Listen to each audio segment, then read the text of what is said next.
اعوذ باللہ من الشیطان الرجیم بسم اللہ الرحمن الرحیم انما المؤمنون الذین اذا ذکر اللہ وجلت قلوبهم واذا تلیت علیہم آیاتہ زادتہم ایمانا۔ مومن تو وہ لوگ ہیں کہ جب ان کے سامنے اللہ کا ذکر ہوتا ہے تو ان کے دل ڈر جاتے ہیں، اور جب ان کے سامنے اس کی آیتیں پڑھی جاتی ہیں تو وہ آیتیں ان کے ایمان کو اور ترقی دیتی ہیں۔ وَعَلَىٰ رَبِّهِمْ يَتَوَكَّلُونَ، اور وہ اپنے پروردگار پر بھروسہ کرتے ہیں۔ الَّذِينَ يُقِيمُونَ الصَّلَاةَ وَمِمَّا رَزَقْنَاهُمْ يُنْفِقُونَ، جو نماز قائم کرتے ہیں اور ہم نے ان کو جو رزق دیا ہے اس میں سے اللہ کے راستہ میں خرچ کرتے ہیں۔ أُولَٰئِكَ هُمُ الْمُؤْمِنُونَ حَقًّا، یہی لوگ ہیں جو حقیقت میں مومن ہیں۔ لَهُمْ دَرَجَاتٌ عِندَ رَبِّهِمْ وَمَغْفِرَةٌ وَرِزْقٌ کریم، ان کے لیے ان کے رب کے ہاں بڑے درجے ہیں، مغفرت ہے اور عزت والا رزق ہے۔ ان تین آیات کے اندر اللہ رب العزت نے ایمان والوں کی 5 صفات ذکر کی ہیں۔ ایک ان کے لیے وعدہ ہے اور 3 ان کے لیے انعامات کا ذکر ہے۔ پچھلی آیت میں بات یہ ہوئی تھی کہ انفال کا ذکر تھا، غنیمت، مال غنیمت کا ذکر تھا، صحابہ نے اسے جمع کیا، ایک جماعت نے جمع کیا تھا، 2 جماعتیں، ایک جو ہے وہ تعاقب میں نکلی تھی کفار کے، اور ایک جماعت حضور کی سپاہی تھے، ان کی حفاظت کے لیے مقرر تھی۔ تو ان تینوں جماعتوں کے اندر آپس میں نزاع پیدا ہو گیا، ایک جھگڑے کی صورت پیدا ہو گئی۔ وہ کہتے تھے کہ ہمارا حق ہے، ایک جماعت کہتی میرا حق ہے، دوسری کہتی میرا حق ہے، تیسری کہتی میرا حق ہے۔ چونکہ ابھی غنیمت کا، مال غنیمت کا کوئی حکم نہیں اترا تھا، تو یہ ایک فطرتی عمل تھا، انہوں نے سمجھا کہ یہ ہمارا حق ہے، تو ہر جماعت اپنا حق جتاتی تھی اور آپس کے اندر اختلاف پیدا ہو گیا۔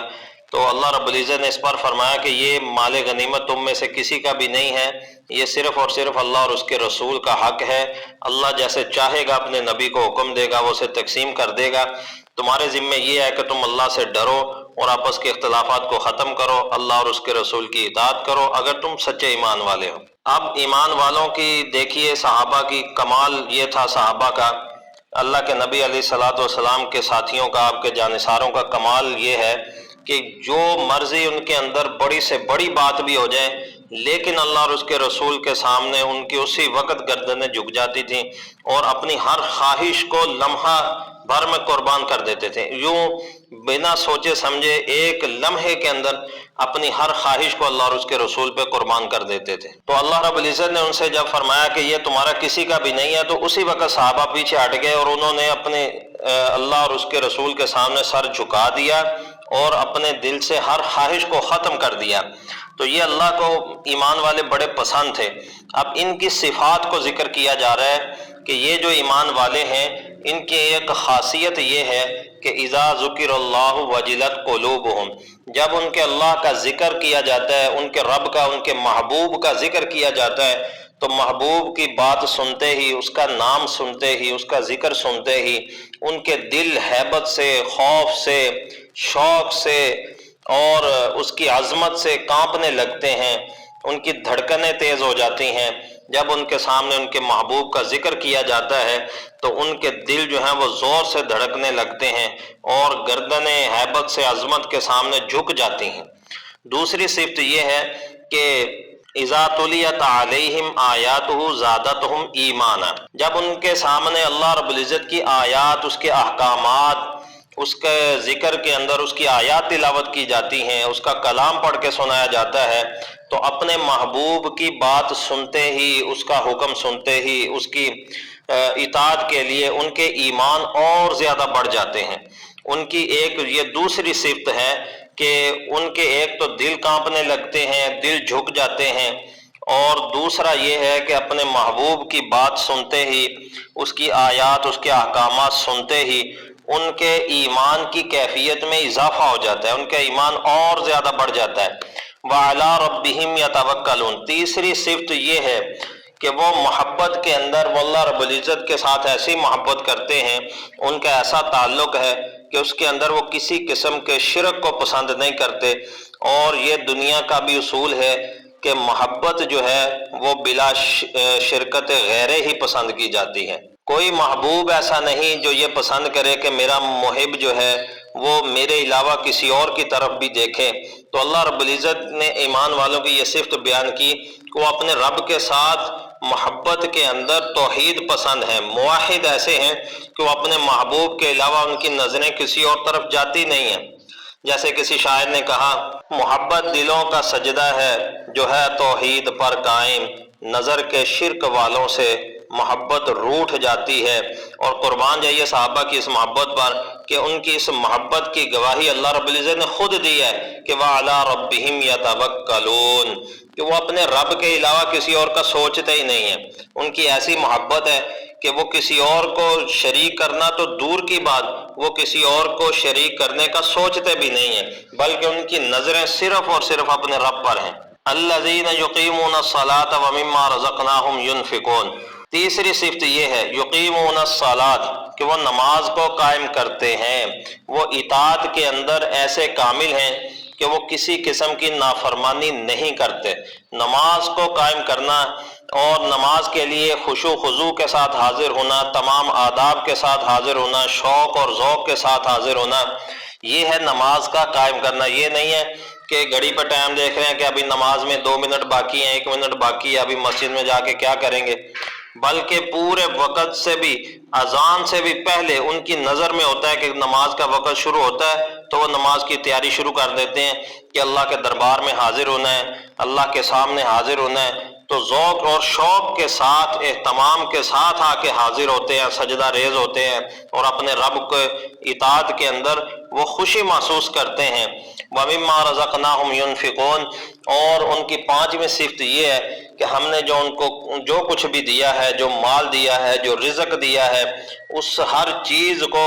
وہ اللہ کی دی ہوئے مال کو پھر اللہ کی راہوں میں خرچ کرتے رہتے ہیں۔ یہ 5 صفات کے حامل ایمان والے ہیں، یہ 5 صفات ہیں، اور ان کے لیے گواہی کیا دی؟ اولئک هم المؤمنون حقا، فرمایا کہ یہ جو ایمان والے ہیں، ان صفات کے حامل جو لوگ ہیں، اب ان کے ایمان میں کوئی شک نہیں ہے، یہ بڑے اور پکے اور سچے مومن ہیں۔ یہ اتنا بڑا اعزاز ہے کہ انسان جس سے محبت کرتا ہو،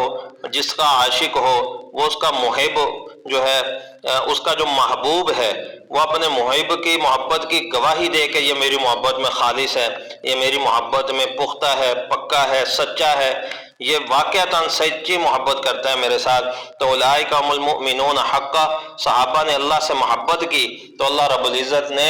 صحابہ کے ایمان کی، ان کی محبت کی خود گواہی دی کہ یہ واقعتاً میرے سچے عاشق ہیں۔ لہم درجات عند ربہم، اب ان کے لیے انعامات کا ذکر ہو رہا ہے۔ تو پہلا انعام یہ ہے کہ لہم درجات عند ربہم، کہ ان کے لیے ان کے رب کے ہاں بڑے درجے ہیں۔ اگر وہ اللہ سے محبت کرتے ہیں اور اس کمال کی محبت کرتے ہیں تو اللہ بھی بڑا قدردان ہے، بڑا مہربان ہے، وہ تو شہنشاہوں کا شہنشاہ ہے، اور اس کی تو قدر کے کیا ہی کہنے۔ اللہ رب العزت بھی بڑی قدر کرتا ہے۔ ایک روایت کا مفہوم ہے کہ بہت سارے پراگندہ حال اور سادہ مرادہ لوگ ایسے بھی ہیں کہ اللہ کے ہاں ان کا ایسا مرتبہ اور مقام ہے، لوگوں کی نظر میں تو وہ ویسے ہی ان کا کوئی مقام نہیں ہے کہ لوگ ان کو غریب، غربا یا فقیر یا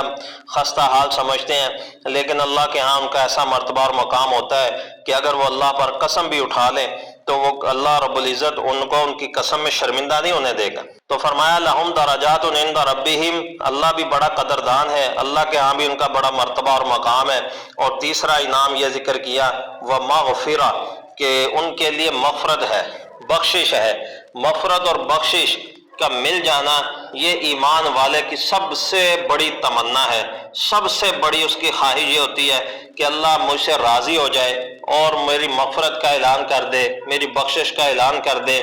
اب یہ قربان جائیے ان ایمان والوں پر جو ان صفات کے حامل ایمان والے ہیں، ان کے لیے اللہ رب العزت نے مغفرت کا اعلان پہلے سے ہی کر دیا ہے کہ اگر ان صفات کو لے کر میرے پاس آئے گا کوئی ایمان والا تو اس کے لیے میرے پاس مغفرت اور بخشش کا پہلے سے وعدہ موجود ہے۔ ورزق کریم، اور تیسرا انعام یہ ہے کہ ان کے لیے باعزت رزق ہے، عزت والا رزق اللہ عطا کرتے ہیں اپنے بندوں کو۔ ورزق کریم، عزت والا رزق کیا ہے؟ عزت والا رزق یہ ہے کہ جس میں مشقت نہ ہو، ذلت نہ ہو، جس کے اندر خون پسینہ نہ بہانا پڑے، بلکہ گھر بیٹھے بٹھائے اللہ رب العزت ایسے طریقے سے رزق عطا کرے کہ اس کے لیے عزت نفس کو قربان نہ کرنا پڑے، بلکہ خود بخود جو ہے عزت کے ساتھ رزق دروازے پر پہنچے۔ اس کی مثال صحابہ کی بہترین مثال ہے کہ صحابہ نے اللہ اور اس کے رسول کو اس کمال درجے پر، ان صفات کو کمال درجے پر پورا کیا، اور اللہ نے یہ تمام وعدے ان کے ساتھ پورے کیے، اور اللہ رب العزت نے ان کو ہر وہ چیز عطا کی، اور کائنات، ساری کائنات سے رزق سمیٹ کر اللہ نے ان کے قدموں میں لا کر ڈال دیا۔ یہ رزق ان کریم ہے، یہ دنیا کے اندر بھی اللہ نے ان کو عزت عطا کی، آخرت میں بھی اللہ نے ان کے لیے بڑی عزت کے مقامات رکھے ہیں۔ تو ان آیات کے ضمن میں یہ بات سمجھ آتی ہے کہ جو آدمی ایمان اور اعمال کی زندگی کو گزارے گا، اللہ اور اس کے رسول کی اطاعت کی زندگی میں گزارے گا اور اطاعت کرے گا اور ان صفات کے ساتھ زندگی گزارے گا، تو ایسے لوگوں کے لیے اللہ کا یہ وعدہ ہے کہ اللہ اس کو رزق کی پریشانیوں سے نجات عطا کر دیں گے، اسے رزق کی پریشانیوں سے نکال دیں گے، اور اسے کریم رزق، اسے عزت والا رزق عطا کیا جائے گا۔ آج سب سے بڑی پریشانی ہر انسان کی یہ ہے کہ رزق مال، رزق روزی، یہ معاملات کے لیے آج تقریباً دنیا کا ہر دوسرا انسان پریشان ہے۔ تو اللہ نے اس کا بڑا آسان حل بتا دیا ہے کہ تم میری طرف آ جاؤ، میری اطاعت میں اور میری بندگی کے اندر پختہ ہو جاؤ۔ جب تم پختہ ہو جاؤ گے تو پھر میں تمہیں عزت والا رزق تمہارے دروازے پہ، تمہاری چوکھٹ پہ، تمہیں گھر بٹھا کر عزت سے کھلاؤں گا، عزت بھی دوں گا اور رزق بھی دوں گا، ہر چیز تمہیں عطا کی جائے گی۔ اب ضرورت یہ ہے کہ ہم اللہ اور اس کے رسول کی اطاعت کی طرف مڑ جائیں، جیسے صحابہ نے کمر بستہ ہو کر گردنیں جھکا دی تھیں اللہ اور اس کے رسول کے سامنے، تو اللہ نے ساری کائنات سمیٹ کر ان کے قدموں میں ڈال دی تھی۔